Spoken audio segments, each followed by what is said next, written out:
être des guérisseurs. Les maillots sont, je pense, la plus haute autorité que l'on ait. Ils ont dit, nous ne prétendons pas être des guérisseurs. Nous affirmons que nous assistons la nature. Ainsi, si un médecin vous dit qu'il était guérisseur, c'est un charlatan. C'est tout, c'est vrai.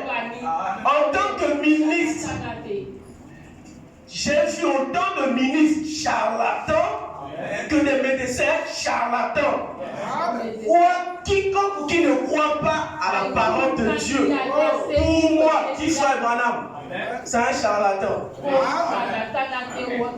Donc ne cherchez pas les charlatans loin, ceux qui sont dans les coins bizarres, qui font les trucs. Non, ne cherchez pas. Le charlatan dans la parole de Dieu, c'est celui qui ne croit pas. Le frère Branham dit il y a autant de charlatans ministres. Comment sauriez-vous que ce prédicateur est un charlatan? Quand il ne croit pas, quand il ne vous conduit pas à la destination, quand la parole qu'il vous apporte ne donne pas la vie, quand la parole qu'il vous apporte ne reflète pas les sept vertus, quand la parole qu'il vous apporte ne vous donne pas l'image de Jésus-Christ. Voilà les charlatans. Et faut qu'on a dit que le diable n'est plus là-bas. L'église catholique a embrouillé les gens. On a dessiné le diable, quelqu'un avec des cornes, avec une queue rouge. Et tout le monde s'attend à voir quelqu'un avec une tête, avec 4 têtes, des cornes, pour chercher le diable. Non! Frère, on a dit que le diable aussi est un prédicateur. D'ailleurs, le diable a plus d'expérience que nous. Il a commencé à prêcher depuis le ciel. On l'a chassé. Il est descendu. Il a continué à prêcher en éternel. Il est venu vers Jésus. Il a prêché à Jésus. Mais Jésus savait que c'était un charlatan. Mais faites très attention. Il faut être équilibré. Il est écrit. Si vous restez sur le mot il est écrit, tu seras perdu. Mais il faut aller sur il est aussi écrit. Voilà l'Ancien et le Nouveau Testament. Voilà les deux ailes par lesquelles l'épouse voit. Vous êtes prêts à avancer et à prendre la parole telle qu'elle est. On ne modifie pas l'ordonnance d'un médecin. Tu reviens de l'hôpital, le docteur te donne l'ordonnance. Tu vas voir un vendeur ambulant du quartier. Mais qu'est-ce que lui comprenait dedans? Il veut te dire, enlève ça, enlève ça, enlève ça. Ça te donnera quoi? Ça va te tuer. Donc vous remarquez que tu peux avoir l'ordonnance et mourir. Sachez manipuler. Tu peux avoir l'ordonnance et mourir. Tu ne respectes pas le traitement, tu meurs.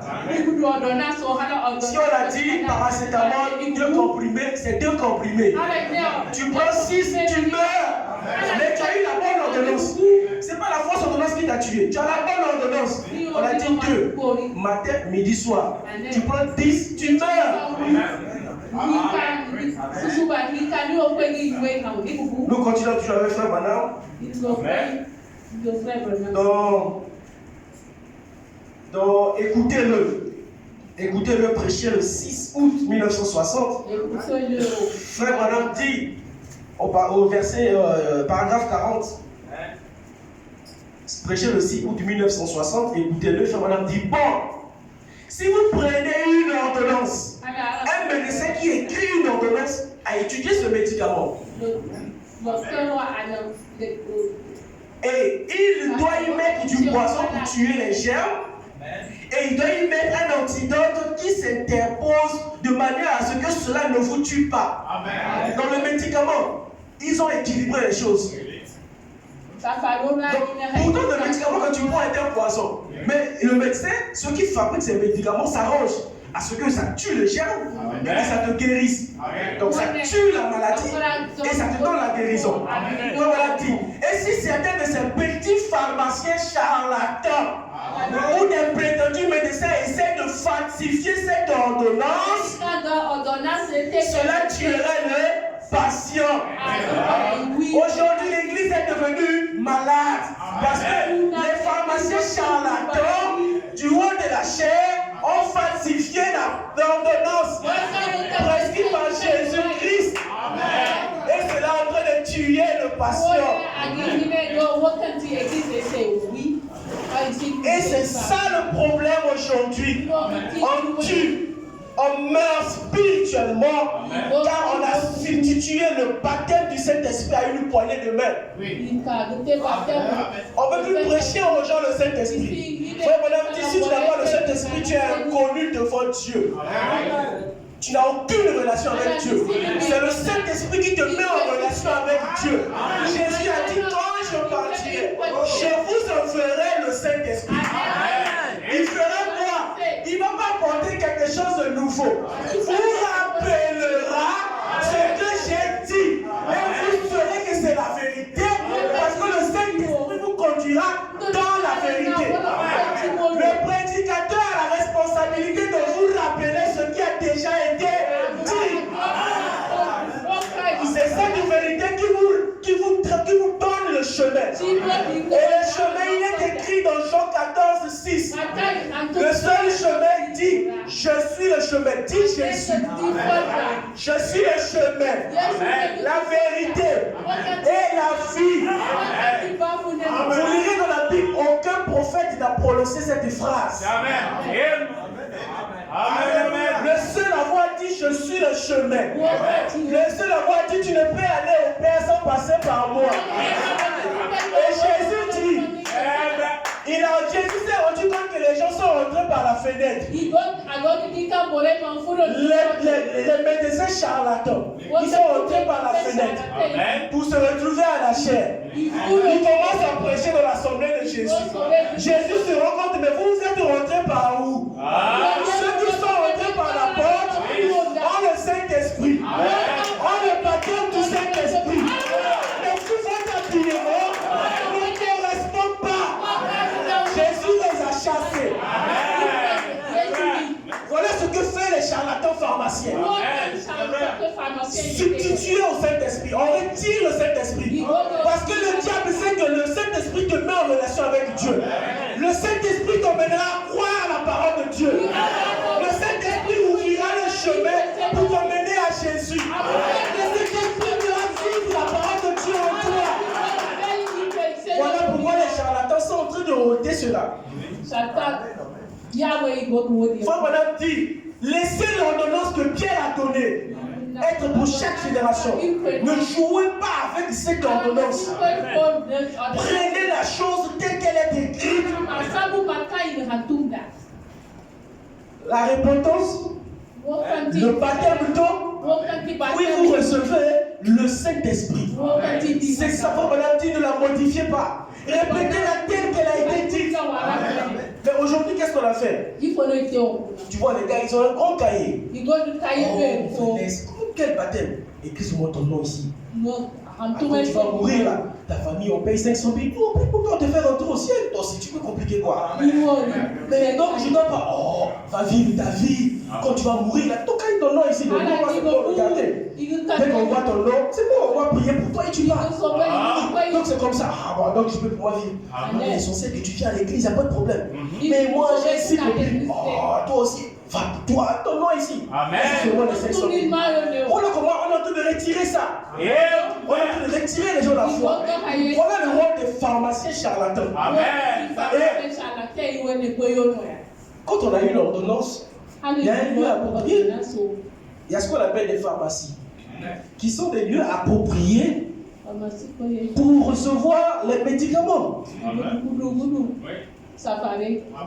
Il faut aller vers un pharmacien. Vous voyez que le malade a besoin du médecin, a besoin d'un hôpital, et il a besoin d'une pharmacie. La repentance, le baptême d'eau et le Saint-Esprit.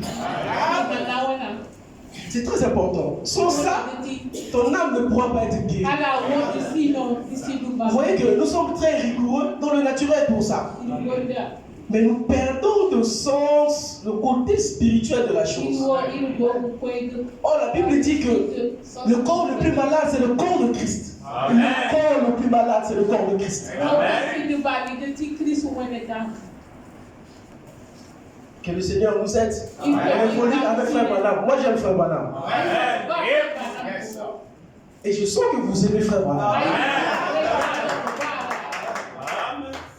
le prophète Jérémie, dans Jérémie 8, Jérémie 8 du 22, le prophète Jérémie s'est écrié. Il a vu le comportement du peuple d'Israël. Mais pourtant, vous avez vu le Dieu Tout-Puissant assis au milieu de vous. Mais les gens ont commencé à les voir consulter d'autres dieux, à prier en dehors les principes établis par l'Éternel des armées. Ça commence à choquer le prophète Jérémie. Mais les gens sont malades.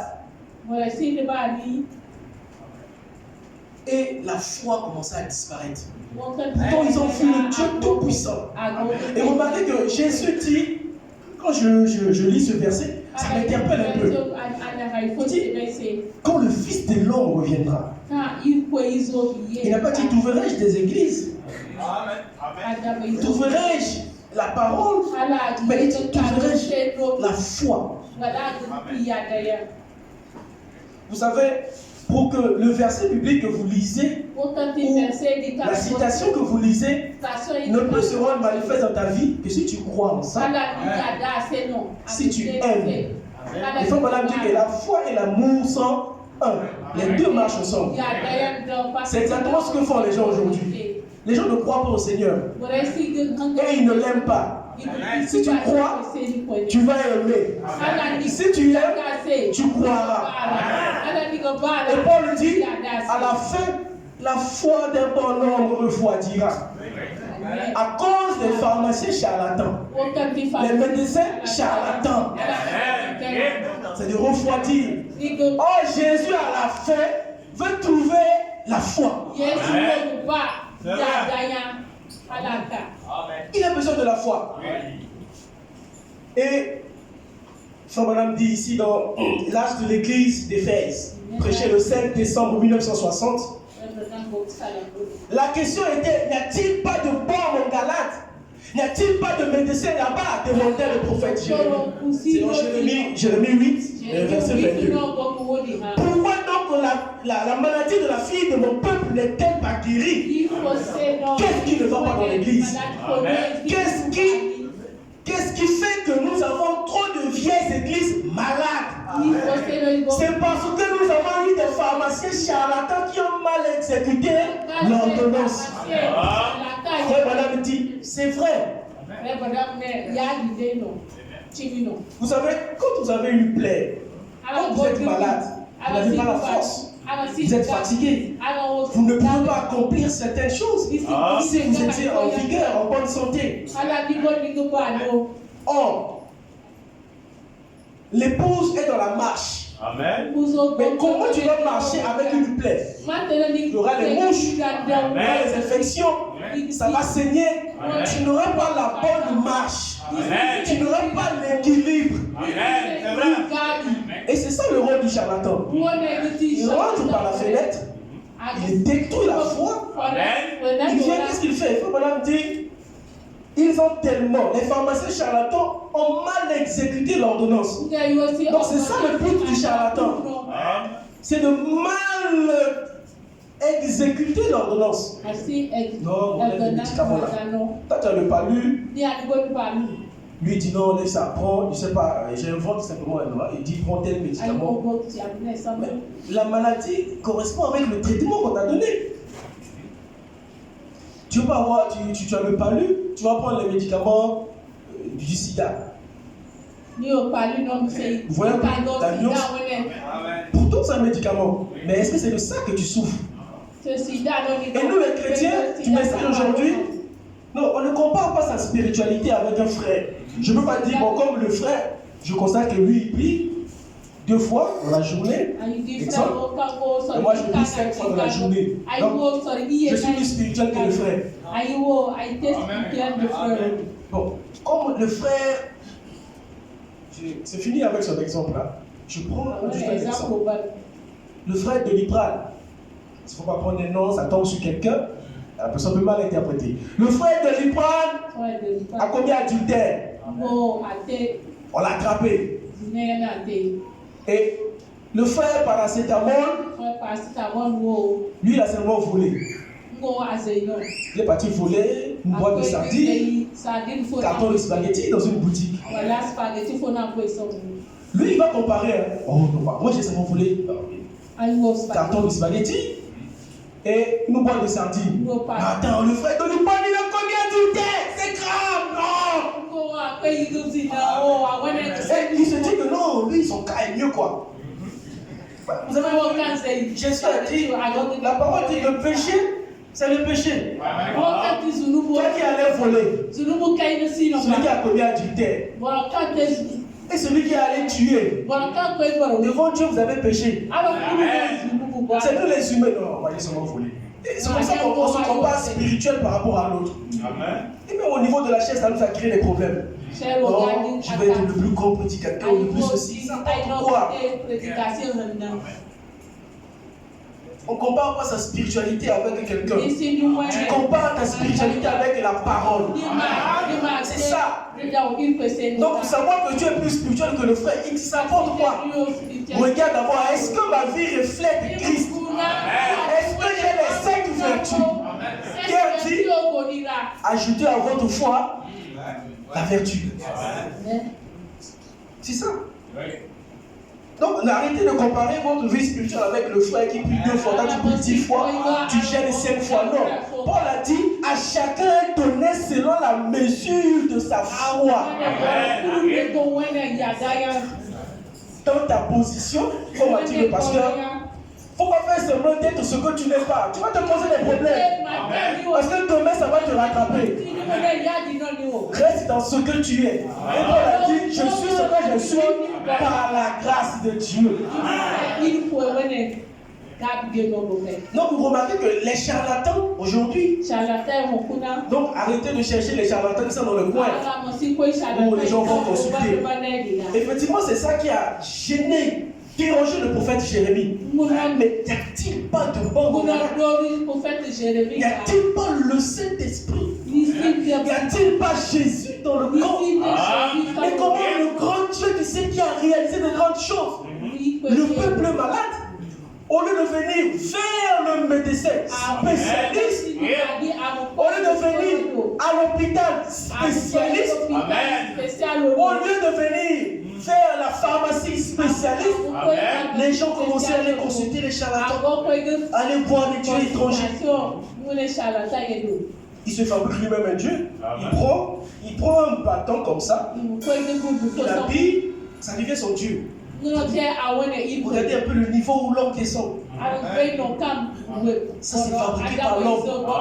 Jésus dit, tout ce que vous voyez sur cette terre, il ne restera plus pierre sur pierre. Quand tu vois un truc comme ça, tu en fais ton Dieu.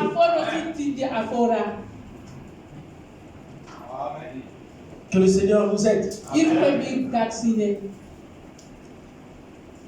Le nom de Jésus n'a plus d'effet. Les gens n'ont plus confiance. Tu es malade, tu as des soucis. Tu viens pour que le pasteur prie pour toi. Mais tu as déjà fait ton programme d'aller voir un féticheur. Et demain tu vas accuser le pasteur. Non, le pasteur a prié pour moi, ça n'a pas marché. Tu n'as pas la foi. Tu n'as pas la foi.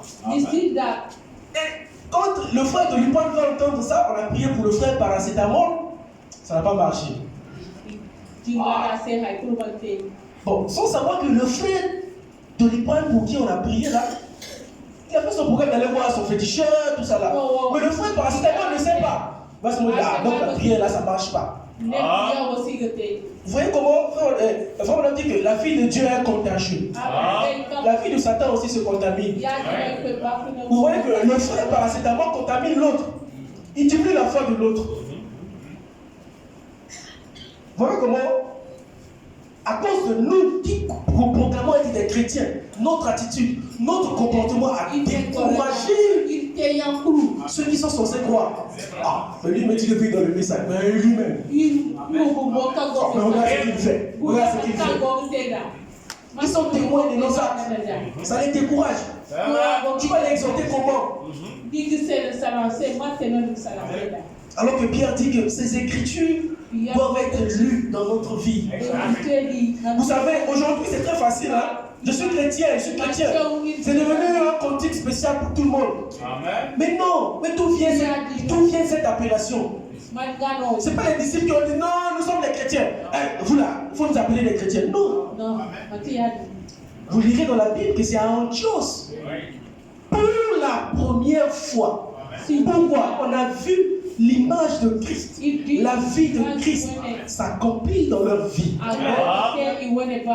Aujourd'hui, arrête de te dire chrétien devant les autres. Laisse-les t'appeler chrétien. Laisse-les t'appeler chrétien.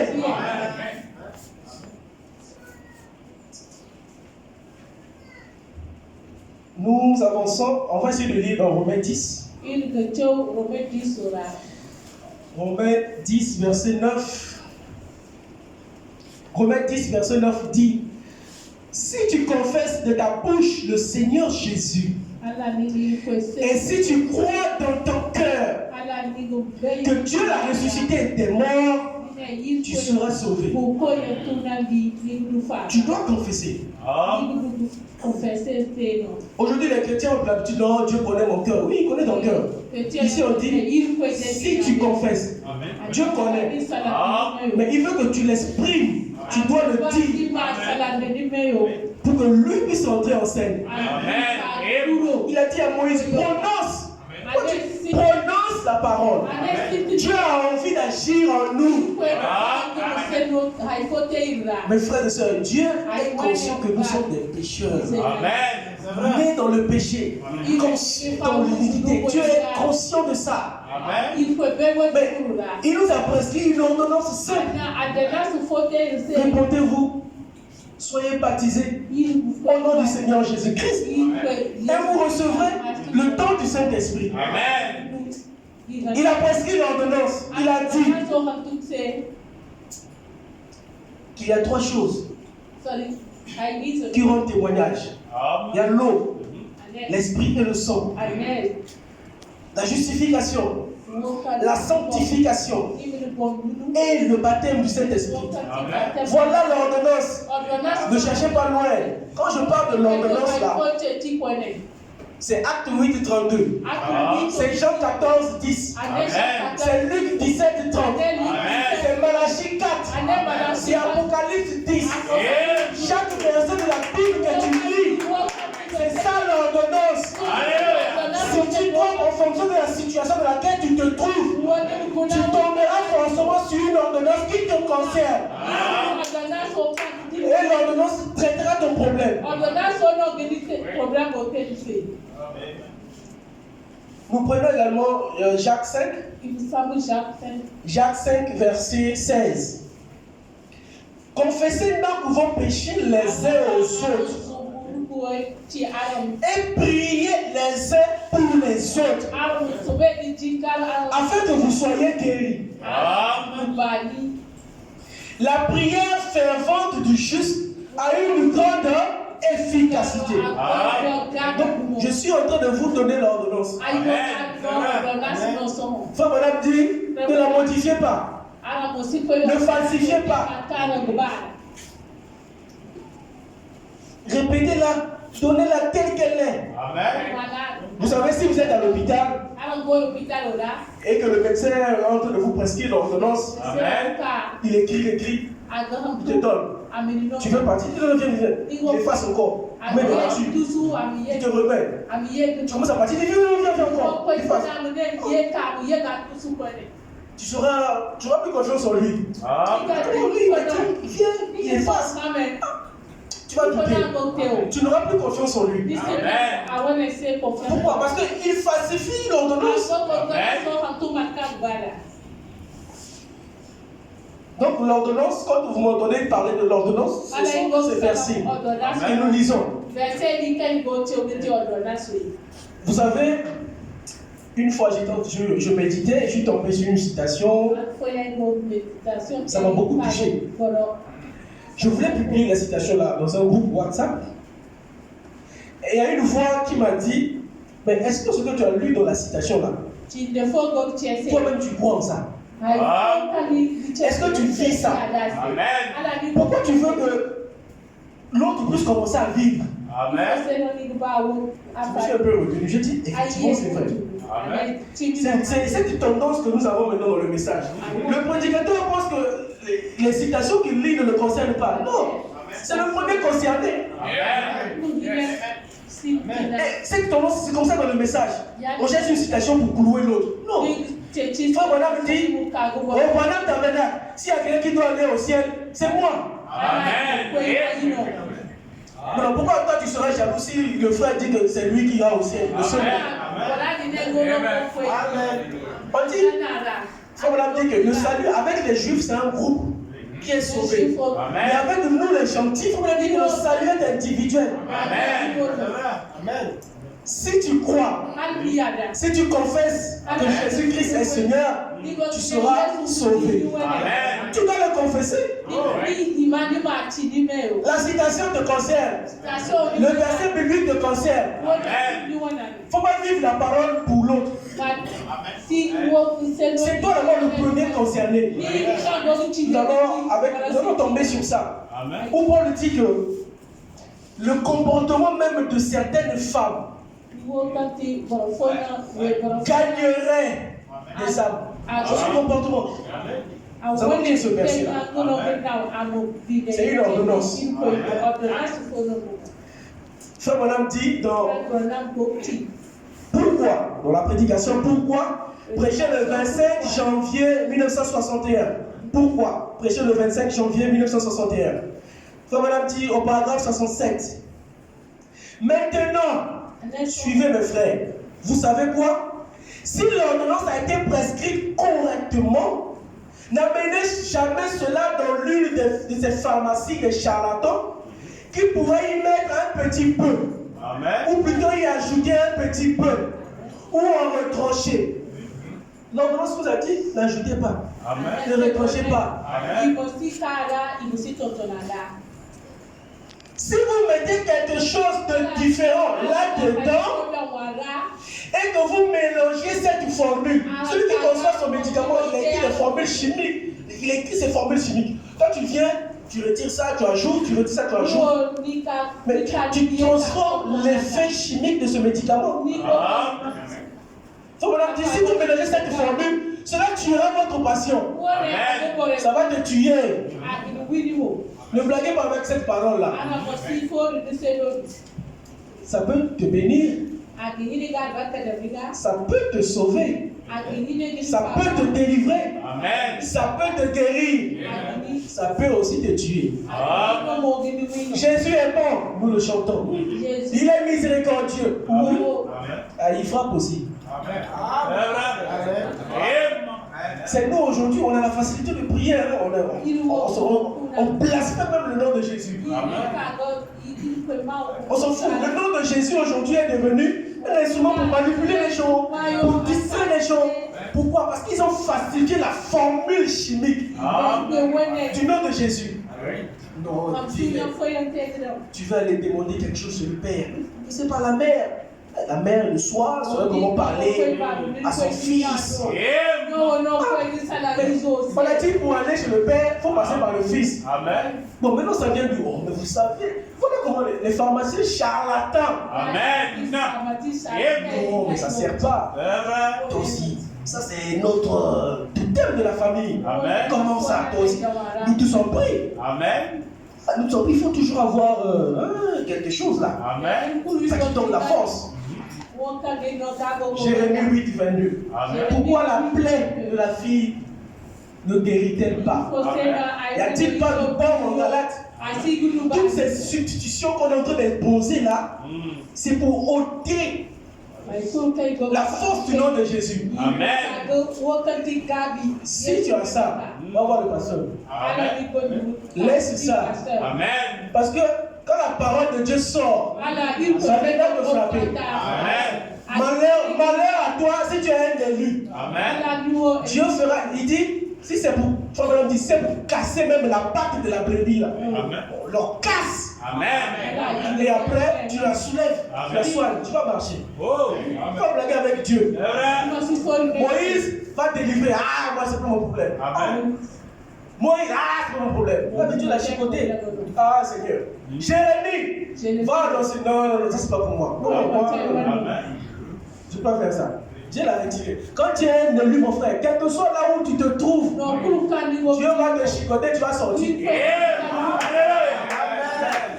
Quel que soit là où, ne te cache pas. Bon, c'est nous les humains, nous sommes dans l'église. On peut dire que nous sommes cachés par rapport aux autres. Ils ne nous voient pas. N'est-ce pas?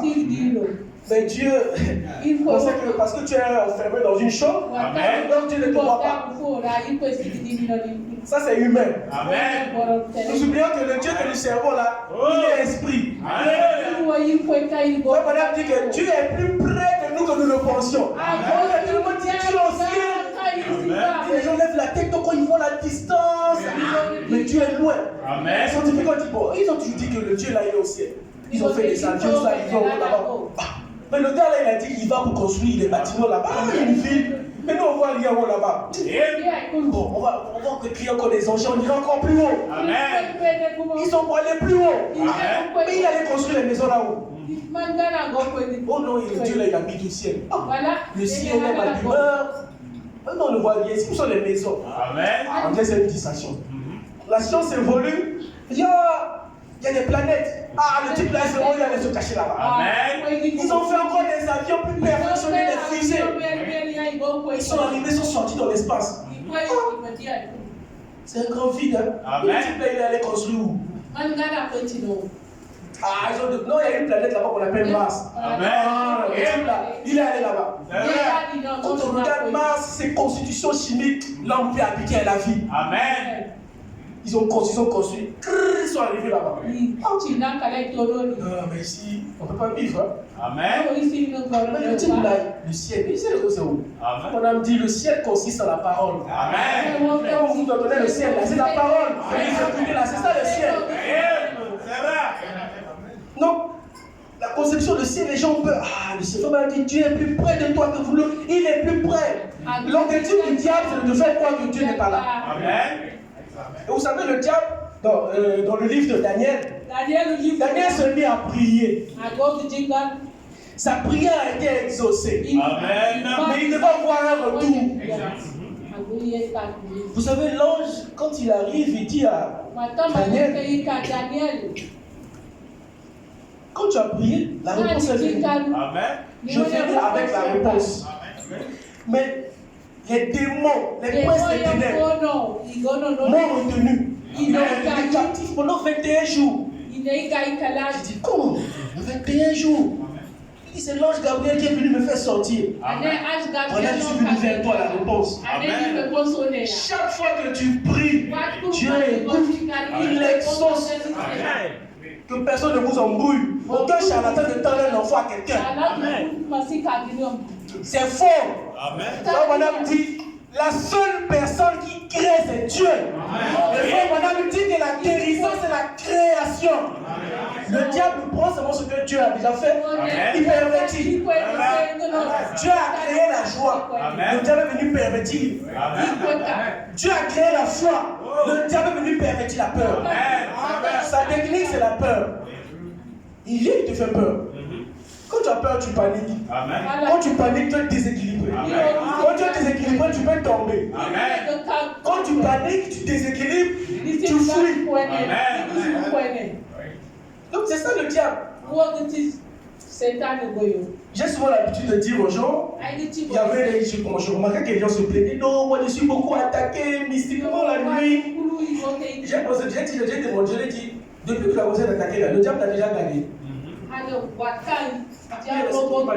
Le frère des autres, tu as raison. J'ai dit, c'est la distraction du diable. Il ne fait pas qu'il t'a gagné. Amen. Quand tu as peur, tu ne vas plus prier. Tu n'as plus foi, tu n'as plus confiance en Dieu. Il te met dans une atmosphère où toi-même tu doutes à ta propre prière. Amen. Tu vois le gars, il prie, il fait une prière. Non, c'est là si Dieu peut tout ça. Ah non, pardon. Mais vous pensez que la dit que la prière est l'arme la plus puissante que Dieu a mis entre nos mains. Amen. C'est vrai. Quand tu pries, tu dis, ah, est-ce que c'est toi qui guéris? C'est toi qui guéris. Amen. C'est toi qui sauves. C'est Dieu qui est responsable de ça. C'est ça aussi le problème. Tu dois croire d'abord en ta propre prière. Tu crois.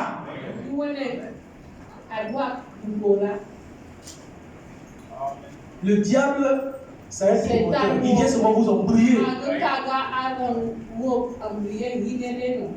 Jésus, Dieu dit à Satan, va toucher Job. Fais tout ce que tu veux. Je t'interdis de toucher à son âme. Tu ne touches pas à sa vie.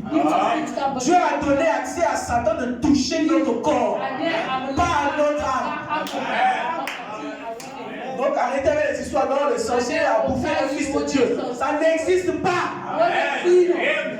Soit parce qu'il est mort par accident, ou il est mort par une maladie, que ce n'est pas un fils de Dieu. Soit madame est morte par un accident, il a été écrasé.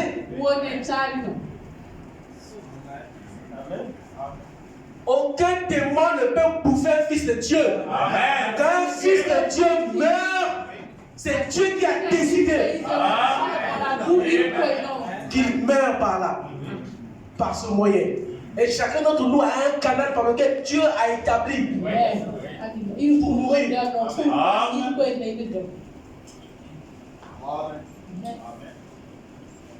Donc le ciel là, arrêtez de regarder le ciel loin. C'est proche, c'est une dimension. Donc c'est pas quand tu vas mourir, tu vas faire un voyage de kilomètres pour sortir de la planète Terre, tu vas de la planète Mars, tu passes par les galaxies. Non! Frère dit c'est une dimension. Donc Christ est plus près de toi que tu ne le penses.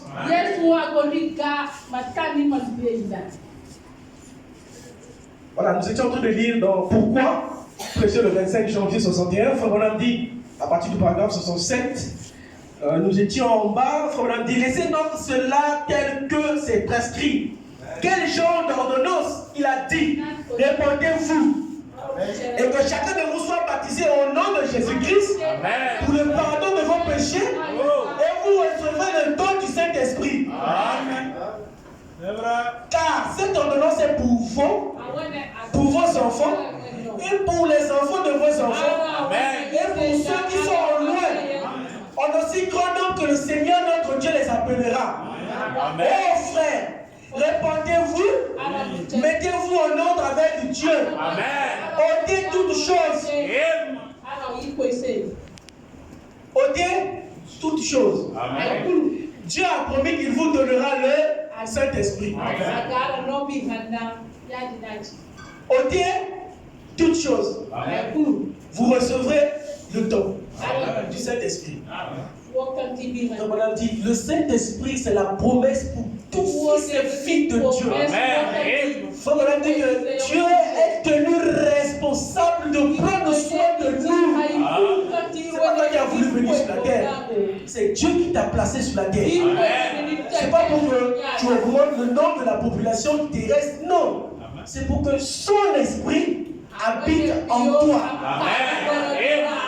Pour qu'il écoute à sa création. Pour qu'il vive ce que lui-même il a dit. Dieu peut le faire. Il peut le faire seul.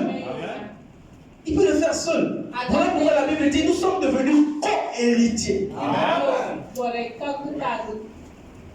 C'est les sorciers qui, les mondes mystiques, ils nous ont brûlé. Oh non, le son, ils nous ont brûlés. Pourquoi est-ce qu'ils utilisent le son pour leurs histoires, leurs affaires? Le diable a simplement volé ce que Dieu a fait. Amen. Il a volé. Et il a mystifié ça. Amen. Voilà quand Jésus dit, celui qui ne boit mon sang, amen. On nous a dit que ceux qui boivent le sang là, ce sont des... Mais Pierre, quand il a entendu, il a compris. Ce que Christ voulait dire. Amen. Comme Jésus dit, allez faire de toutes les nations les disciples, les baptiser au nom du Père, Fils et Saint-Esprit. Paul, Pierre plutôt, a compris. Amen. Quand Pierre arrive dans Acte 8, 32, oh mes frères, que ferions-nous? Répondez-vous et que chacun de vous soit baptisés au nom du Seigneur Jésus-Christ. Et vous recevez le don du Saint-Esprit. Oh, et Pierre, ce que tu dis, ça confond ce que Jésus a dit. Non. Pierre, quand tu seras converti, affermi, tu comprendras ce que j'ai dit et tu donneras l'interprétation. Parce que Pierre était le médecin que Dieu a établi pour nous prescrire l'ordonnance. C'est ça l'ordonnance. Un baptême contraire à ça. Aujourd'hui, on a commencé à se dire non, tu n'as pas besoin du baptême, tu écris ton nom. On ne peut pas te plonger dans l'eau quand même. Tu es responsable. Aussi, on ne peut pas te plonger dans l'eau comment? On prend juste, je vais juste une goutte là, c'est fini. Mais on a dit non, laisse ça. On est au 21e siècle, les choses ont changé. Répondez-vous, mettez-vous en ordre, ôtez toutes choses. Amen. ôtez toutes choses. Enlevez cela. Et vous recevez le Saint-Esprit. C'est simple. Commencez par ôter tout.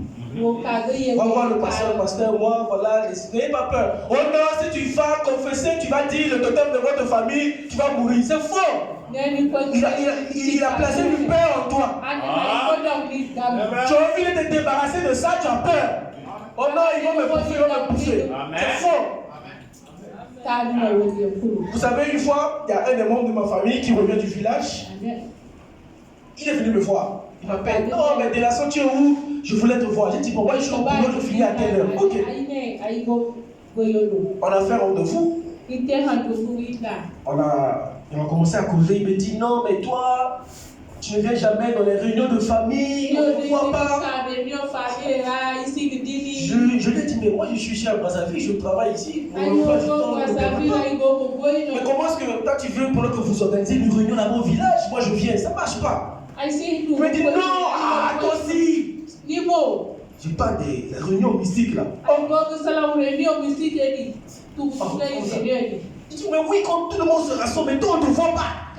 Dès que le monde s'interroge, mais le petit là, il est où? Mais comment on les voit pas intégrer? Oh.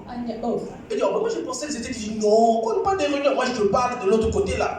C'est que nous tous sommes pris. Hein? Donc il faut arrêter Dieu pour tout le monde. Moi aussi je suis enfant de Dieu. Il dit, ah, tu es enfant de Dieu. Il dit, mais moi, depuis que j'ai connu Jésus là, je pense que c'est mieux que je reste avec lui quoi. La Bible dit que nous sommes assis dans les lieux célestes en... Voilà la vraie réunion. Où les saints se rassemblent. Il s'est levé. Qui dit la même votre Dieu là? On va voir. Je vous remercie à moi le problème. Je peux faire dans cette réunion des saints là, assis dans les lieux célestes en Jésus. Je l'ai dit certainement que le Jésus que toi tu pries là, c'est pas le même Jésus que moi. Parce que mon Jésus dit que je suis assis dans les lieux célestes en Jésus. Ça me suffit.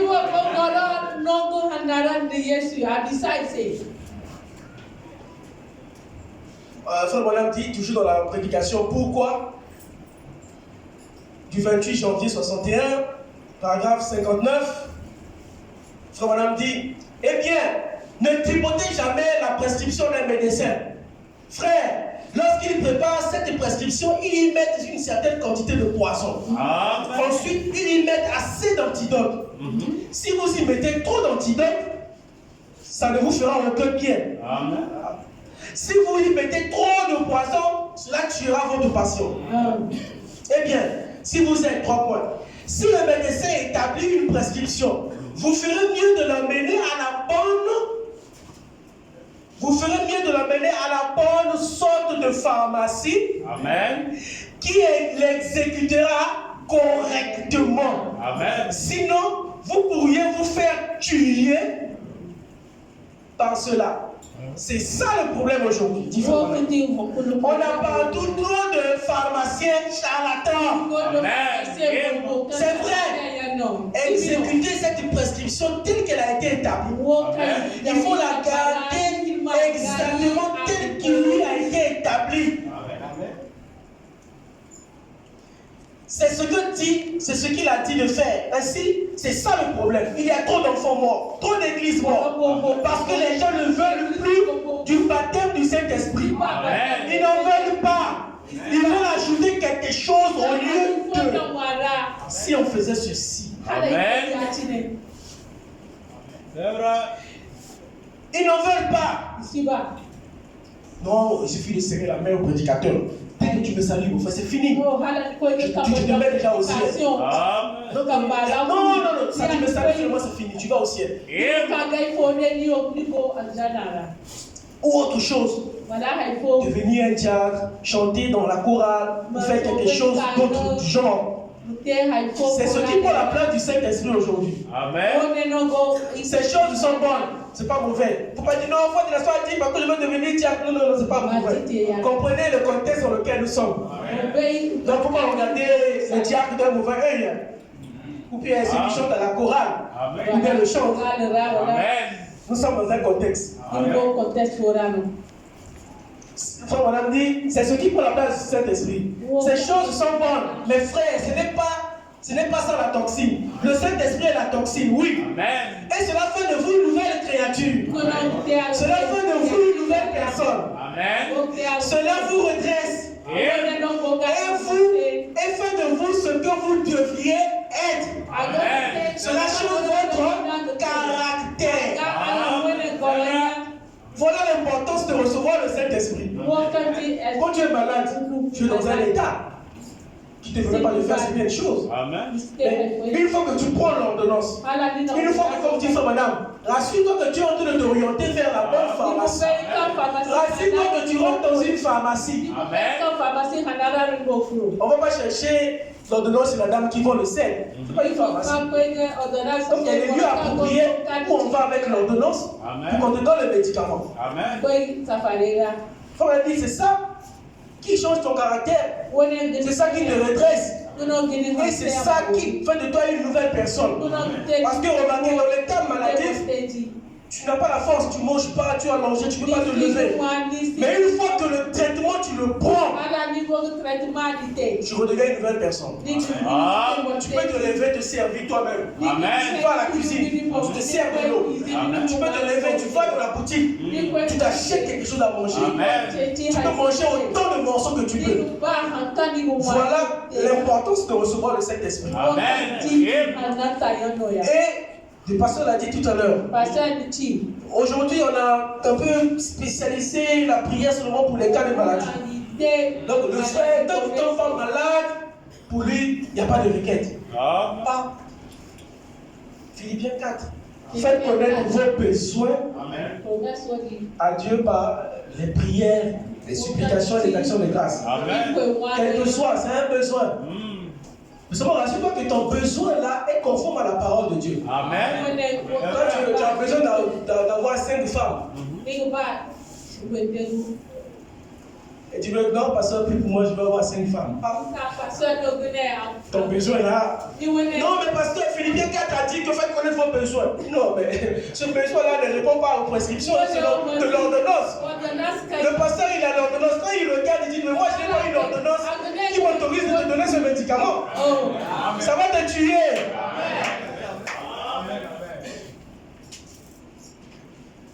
Frère dit dans toujours le pourquoi. Maintenant, ici, c'est prêché le 13 avril 1961. Prêché le pourquoi. Prêché le 13 avril 61. Frère Madame dit, au paragraphe 95. Et c'est ça le problème. Nous avons trop de séminaires qui produisent des charlatans qui ont essayé de fabriquer quelque chose d'autre. Adhérez à l'église. Votre mère est membre ici. Faites inscrire votre nom dans un grand registre. Frère, ne tripotez pas cette ordonnance. Donnez-la telle que le médecin l'a établie. Alléluia. Il y aura les mêmes résultats si vous suivez l'ordonnance. Ne vous en écartez pas. Eh bien, souvenez-vous, l'ordonnance contient tant de poisons. Amen. Et puis, elle contient assez d'antidotes. Amen. C'est vrai. Ensuite, il vous donne aussi le point. Il contient assez d'antidotes pour neutraliser ce poison. Amen. On dit, l'ordonnance contient assez de poison, assez d'antidotes pour tuer les germes et pour te garder en vie. Donc pour empêcher que la dose du poison qui est dans ce médicament puisse te frapper. Tu as commis un péché. Tu es sorti de la parole. Tu as commencé à vivre une vie de souillure. Tu as commencé à vivre une vie impudique. Là, tu es dans la position où il y a assez de poison pour te tuer. Mais frère de la soeur, qu'est-ce que je dois faire? Balance-toi du côté où il y a assez d'antidotes pour neutraliser le poison du péché qui est en toi. Pour que tu reçoives la vie. Alors ce matin, regarde de quel côté tu te trouves. Parce que la parole peut te frapper aussi, te tuer. Pour éviter ça, plongeons du côté où il y a assez d'antidotes pour neutraliser le poison qui est le péché. C'est ça la fontaine. Les pécheurs plongés dans cette flot perdront toute leur souillure. Pas quelqu'un. Ne dis pas non, est-ce que pour moi? Non, Dieu est capable. Il n'a pas mis de limites. Ce que nous avons à faire, il faut maintenant que ça produira les mêmes effets si nous appliquons les mêmes principes. Donc regarde de quel côté tu te trouves. Nous prenons rapidement le psaume 103. Psaume 103, verset 3.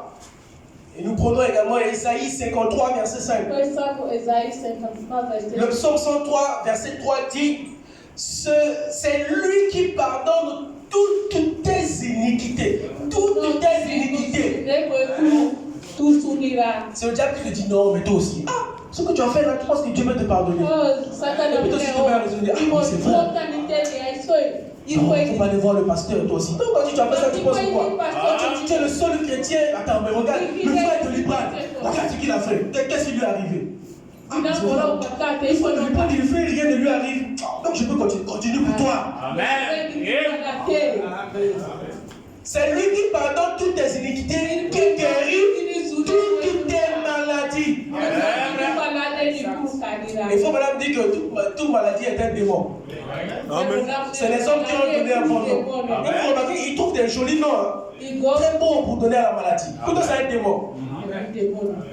Mais il y a un Dieu qui pardonne nos iniquités. Il guérit toutes. Sentez-vous à l'aise. Ne viens pas devant Dieu, ça me fait rire. Tu vois, le frère, il vient devant Dieu, il prie, il confesse ici. Ah, alors ça là, je ne vais pas dire. Oh. Le gars qui pense que Dieu ne connaît pas. Vous avez vu quelqu'un déjà qui est rentré sous la douche? Il dit: ah non, je n'enlève pas tous mes amis, sinon. Ah non. Pourquoi quand tu rentres sous la douche, tu as une assurance? Parce que c'est l'endroit approprié où tu peux te déshabiller pour te laver. Quand tu viens devant Dieu, je prends les autres, tu as cinq choses que tu devrais confesser, tu arrives. Il y a deux là. Bon, les deux là, je confesse ça. Non, toi aussi. Ah non, Dieu, non, je ne peux pas dire ça. Dieu, ça me fait rire quand je vois les chrétiens. Tu es courageux, hein? Amen. Donc tu caches ça à Dieu, quoi. Non, ça c'est mon péché mignon. Non, frère. Non, ça même à Dieu, je ne peux pas dire. Si même à Dieu, je ne peux pas dire ça. Et puis je vais aller voir le pasteur. Non, comment ça? Je ne peux pas voir le pasteur. Amen. Non, même à Dieu, je ne dis pas. Je ne dis pas si c'est le pasteur. Ah, tu peux te cacher sur le pasteur. Lui, c'est un humain. Mais Dieu.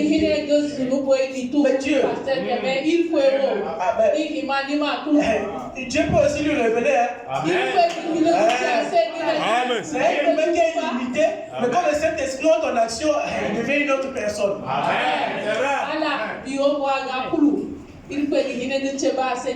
Oh là là.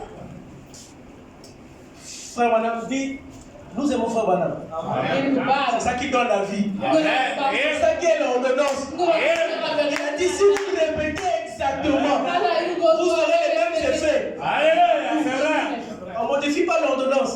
Le rôle du pharmacien, c'est de te donner les médicaments qu'on a prescrits dans l'ordonnance. C'est son rôle. Et vous savez qu'une ordonnance est valable quand elle est cachetée et qu'elle porte le nom d'un médecin. Quand on a une feuille dans un cahier déchiré, tu vas à l'hôpital même, on te met toi. Donc, l'ordonnance te donne accès à faire certaines choses. Pour qu'on te fasse un examen, un scanner ou une radio. Une ordonnance qui précise de quoi il s'agit. Ce n'est que cacheté. Et notre ordonnance à nous est cachetée par le sang de Jésus. Notre ordonnance à nous est accompagnée par le nom du médecin agréé, le Seigneur Jésus-Christ. Si tu as une autre ordonnance qui porte le nom d'un autre médecin que le Seigneur Jésus-Christ, nous on va rejeter ton ordonnance. Parce que la seule ordonnance qu'on connaît porte le nom du médecin spécialiste, le Seigneur Jésus-Christ. Le cachet, c'est le sang. Donc voilà, nous on peut créer des ordonnances là. Donc si tu as falsifié ton ordonnance, tu remplaces le nom de Jésus par des marmites que tu as gardées sur le lit là. Il ne restera pierre sur pierre. C'est la distraction. Rapidement, nous sommes en train de descendre. On prend dans le chemin du retour. Ça, on a dit. Chemin du retour, prêché le 23 novembre 1962. Le chemin du retour, prêché le 23 11 62. On va prendre un peu l'ordonnance qui concerne un peu les mariés. C'est aussi important. Saviez-vous quoi? C'est au paragraphe 66. Le chemin du retour, prêché le 23 11 62. Paragraphe 66. Madame dit, savez-vous quoi? Si un médecin fait une prescription et qu'un charlatan de pharmacien prenne cela et il mette trop d'antidotes ou pas assez, il tuera votre patient. C'est ce qu'il y a comme problème aujourd'hui. L'ordonnance a été prescrite. Cette ordonnance est éternelle du jour de la Pentecôte. Trop de charlatans de pharmaciens qui se disent médecins. Ils ont injecté une autre substance et cela a tué l'église. Au point qu'une bande de femmes aux cheveux coupés portant des habits courts. C'est ça le problème. C'est la raison pour laquelle nos femmes se coupent les cheveux et nos hommes sont des dénominations. Un frère peut être une dénomination. Une sœur peut être une dénomination. Il peut être aussi un charlatan. Il ne croit pas à la parole de Dieu. C'est ce que Frère Madame a dit. Le charlatan, c'est celui qui ne croit pas à la parole de Dieu. Il substitue, il retire, il ajoute, il fait des mélanges. Et ainsi de suite. N'ayant pas assez de courage pour résister, on n'a pas observé l'ordonnance à la lettre. Qui fait que les femmes sont devenues. Est-ce qu'il y a une ordonnance qui dit qu'une femme doit insulter son mari? Il y a une ordonnance qui dit qu'une femme doit taper son mari.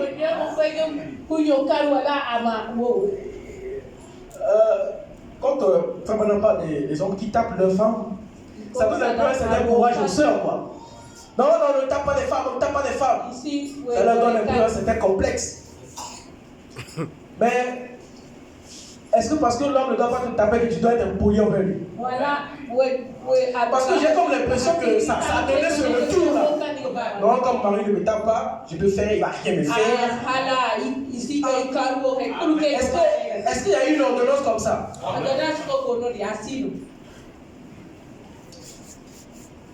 Mes soeurs, ne me prenez pas en mal. Amen. Je dois vous donner l'ordonnance pour que vous soyez guéris. C'est tout ce que j'ai à faire. Amen. De vous diriger vers le médecin spécialiste. Amen. Et rassurez-vous que l'ordonnance que vous donne le frère de la soeur porte le nom du médecin. Amen. Le Seigneur Jésus. Amen. Et que l'ordonnance que le frère de la soeur vous donne est cachetée du sang de Jésus. Amen. La Bible dit dans 1 Corinthiens 7, verset 7. 1 Corinthiens 7, verset 2. Toutefois, pour éviter l'impudicité, que chacun ait sa femme et que chaque femme ait son mari. Mon frère, si tu veux sortir de l'impudicité, voilà l'ordonnance. Ne réfléchis pas. On n'a pas dit pour éviter l'impudicité que chacun puisse aller prendre une copine, que chaque femme puisse aller prendre un petit du quartier. Moi, je n'ai pas vu cette ordonnance. Amen. L'ordonnance 1 Corinthiens 7, 2. Toutefois, pour éviter l'impudicité, que chacun ait sa femme. Et que chaque femme ait son mari. Amen. C'est vrai. Éphésiens 5, verset 33. Éphésiens 5, verset 33. Du reste, que chacun de vous aime sa femme comme lui-même. Et que la femme respecte son mari. C'est vrai. On n'a pas dit le mari doit haïr sa femme. Non. Comme mon mari ne m'aime pas, je serai impoli envers lui. C'est vrai. Je ne vais plus le respecter. En tout cas, moi, je n'ai pas une ordonnance comme ça. Amen. L'ordonnance qui est ici me dit, dans Éphésiens 5, 33, du reste, que chacun aime sa femme, lui-même, et que la femme respecte son mari. C'est vrai. Parce que ton mari ne te tape pas, que tu deviendras impoli. Amen. L'ordonnance là va te rattraper au jour du jugement. Amen. Vous savez, Éphésiens, la Bible, quand on dit que les femmes soient soumises, vous savez, cette phrase-là dérange les femmes. Hein? Amen. Non, quand même, on est au 21e siècle, on est émancipé. Comment ça, moi je vais être soumise? Comment? Amen. L'émancipation ne veut pas dire que les femmes doivent devenir impolies. Qu'on doit manquer du respect. Ne vous conformez pas au siècle présent. Vous soyez renouvelés. Donc quand tu reçois l'ordonnance, tu es renouvelé. Colossiens 3, verset 19. Marie, aimez vos femmes. Et ne vous agressez pas contre elles. Amen. C'est quand même bizarre. Quand je parcours un peu, je vois partout on dit Marie aimée. Mais c'est là où tu vas voir on demande à la femme d'aimer. Si tu veux recevoir l'amour auprès de ta femme, aime-la. Elle va t'accorder le respect. Amen. Et femmes, ayez de bonnes attitudes envers vos maris. Mais d'un temps malade, elle a craqué la porte à son bonheur. Elle a été impolie. L'acte qu'elle a posé. Dieu dit à frère madame, tu la frappes. Je la frappe. J'ai déjà prononcé la parole. Ça ne retourne plus, sans accomplir le but. Mais ta gravement malade, au point où elle devait être opérée. Qu'est-ce qui sauve Méda? Amen. Frère madame va plaider. Seigneur, mais si tu la frappes, et frère madame partait pour prêcher, et Méda partait à l'hôpital pour être opéré. Moi je peux prêcher, Méda l'appelait, chérie, ici, voilà ce que le médecin a dit, c'est calme, on doit m'opérer, tout. Frère madame me dit, mais je dois aller prêcher. Mais Seigneur, mais cette femme-là, ce qu'elle a fait là, c'est pas bien. Amen. Mais qui va me laver les habits? Amen. Les enfants, qui va s'occuper des enfants? Moi, je dois aller prêcher. Je finis la prédication, tu viens, je veux manger quoi? Tu dois me préparer. Où est-ce qui a sauvé Méda? Les bonnes choses qu'elle accomplissait vers son mari a servi de témoignage. Amen. Et Jésus a agréé cela. Amen. Donc, quand tu fais tu veux monter, tu es impoli, toi aussi tu as une femme, le mari a parlé, toi aussi tu parles. Ça va te rattraper demain. C'est vrai. Qu'est-ce que ton mari a dit auprès de Dieu quand tu seras malade, quand tu seras en difficulté? C'est réciproque pour les hommes aussi. Ta femme, quand tu seras en détresse, va se rappeler, Seigneur, voilà ce que mon mari fait. Amen. Regarde ce qu'il fait pour moi. Il me nourrit, il prend soin de moi. S'il est malade, qui va encore me donner cet argent?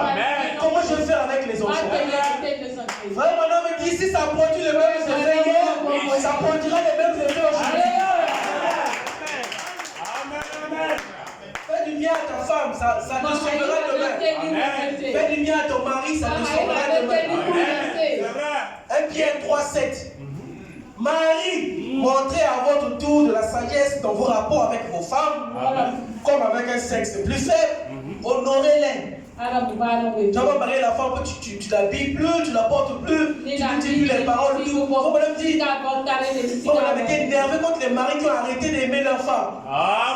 Continue à prendre soin d'elle. Continue à l'aimer. Amen. Quand tu la fréquentais là, tu fais les fréquentations, tu donnais les mots doux là. Continue à faire ça. Amen. Continue à dire je t'aime à ta femme. Certains parmi nous, c'est seulement le jour qu'on bénissait ici que le mot je t'aime est sorti. Amen. Depuis qu'elle se retrouve à la maison, mari et femme, le mot je t'aime là a disparu. Vous savez.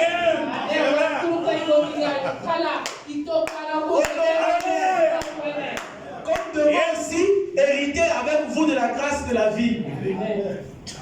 1 Pierre 3, 1. Amen.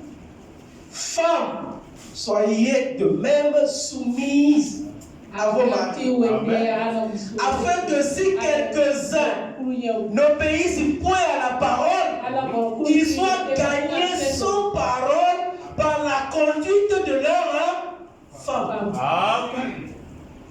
Donc, ne dis pas non, le pasteur doit venir faire une évangélisation dans mon quartier. Non, ton attitude, ça peut gagner. Donc, nos femmes ont la responsabilité, sans parole, de gagner les âmes par leur comportement. Amen. Quand on ne même plus, moi aussi j'arrête de l'aimer. Comme il me dit les j'étais, parce qu'il dit les étaient. Bon, moi je n'ai pas une ordonnance qui dit ça. Si quelqu'un a une ordonnance comme ça, bon, on va vérifier si c'est prescrit par le médecin généraliste. Amen. Si c'est cacheté par le sang. Amen. C'est pas le parce que c'est à quelle heure je finis? Parce qu'on va prier pour les malades. C'est bon, la prédication est finie, non? Voilà. Que le Seigneur vous bénisse. Amen. On ne peut pas tout dire. Hein. Quand on prépare la prédication, on écrit beaucoup de choses. Si tu arrives ici, là, le Saint-Esprit te conduit autrement. Amen. Toi-même, tu poses la question, est-ce que j'ai dit là, ça vient d'où? Non, c'est pas que c'est un discours que tu écris, tu viens, tu commences à lire, non. Dieu nous donne la possibilité, comme on a dit, on médite, et le reste, c'est Dieu qui fait le reste. Et je crois que ce soir, ce matin, chacun de nous a reçu l'ordonnance. C'était ça mon objectif, de vous dire ce que l'ordonnance a dit. Amen. Voilà, ce que le grand médecin-chef a dit. Donc, pour introduire la prière pour les malades, parce que ça également, c'est une ordonnance que Dieu nous a donnée. Le Saint-Esprit ne nous aide pas simplement à bien prêcher, mais le Saint-Esprit aussi à ce côté de la puissance pour guérir. L'ordonnance nous dit, en mon nom vous chasserez les démons.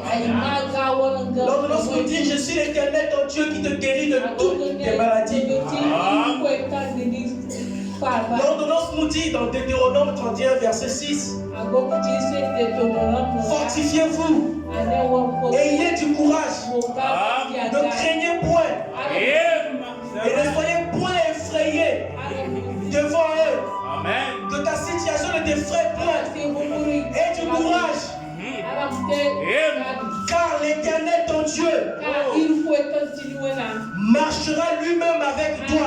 Amen. Il ne te délaissera point. Jamais. Il ne t'abandonnera point. Amen. Fortifie-toi.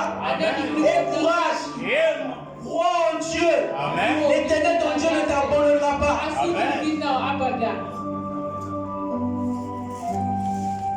Parce que je ne sais pas comment est-ce qu'on pourrait faire la ligne.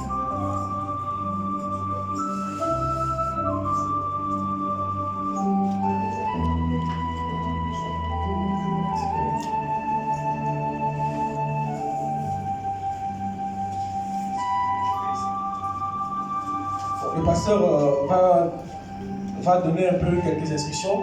Après, j'aurai des versets que je serai en train de lire et 2 citations pour essayer de rentrer dans l'atmosphère de la foi, d'entrer dans la présence de Dieu.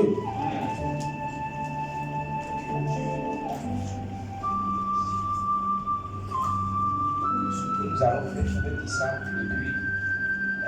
Chacun approche pour ses besoins. Nous avons tous écouté la parole, n'est-ce pas? Nous avons tous écouté la parole. Maintenant, le deuxième côté, c'est que nous recevons la prière pour nos besoins. Tout d'abord, si quelqu'un a un problème de maladie, quand il arrive, il dit son besoin, on peut trouver. Si c'est pour la maladie, si ce n'est pas pour la maladie, c'est pour un problème d'ordre social. Il n'y a pas ce que Dieu ne peut pas faire. Amen. La prière fait beaucoup. Frère Branham a prié. Amen. Il n'y a pas ce que Jésus ne peut pas faire. Donc nous allons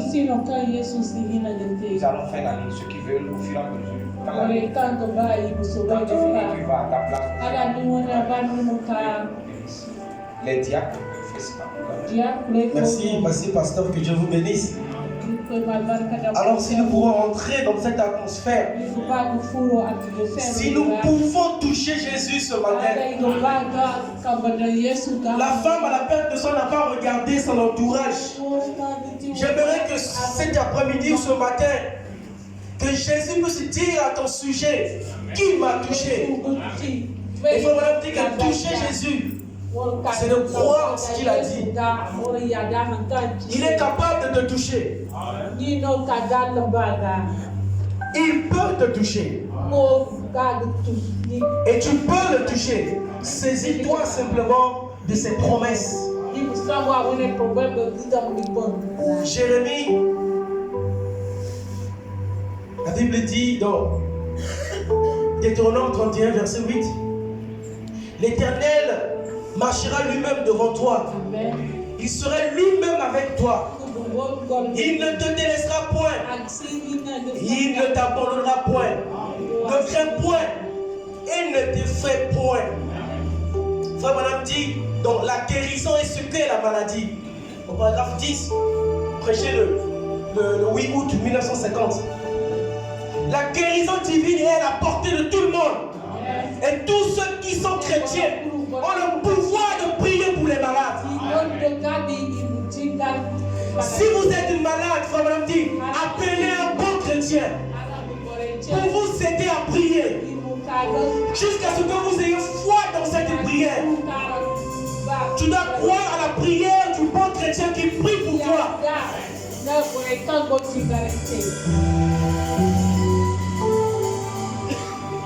Je vois, il y a déjà 2 sœurs qui sont venues.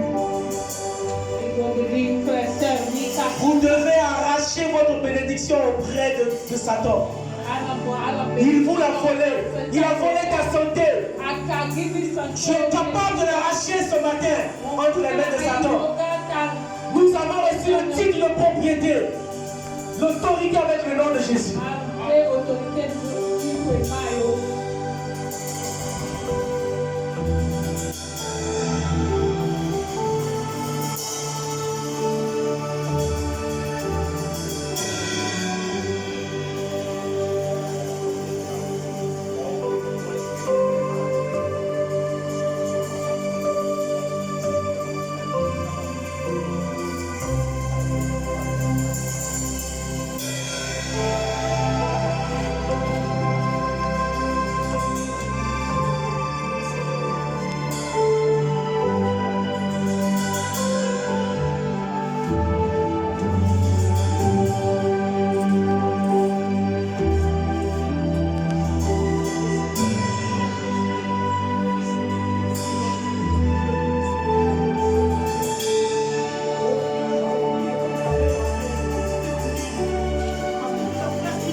parole. Nous pouvons aussi prier pour les malades. Si on veut nous la reconnaître, c'est quand elle a écouté la parole.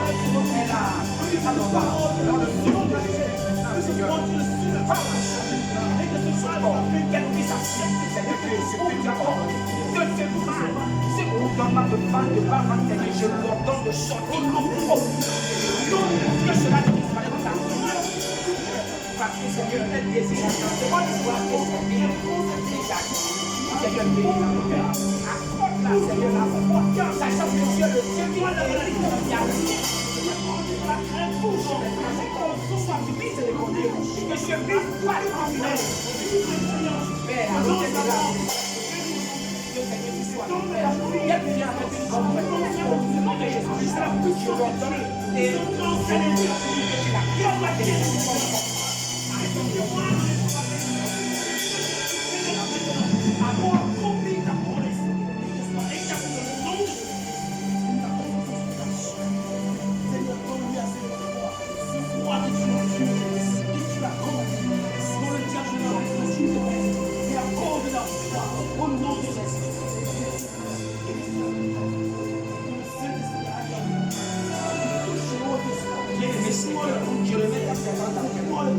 dans le nom de Jésus-Christ, elle vous voit.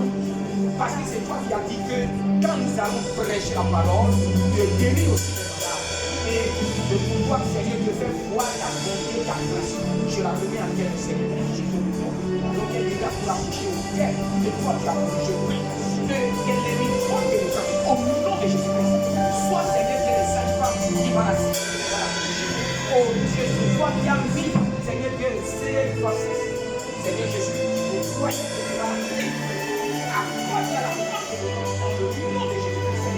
je l'accompagne avec la bénédiction conformément à la parole. Qu'elle soit bénie, qu'elle soit bénie.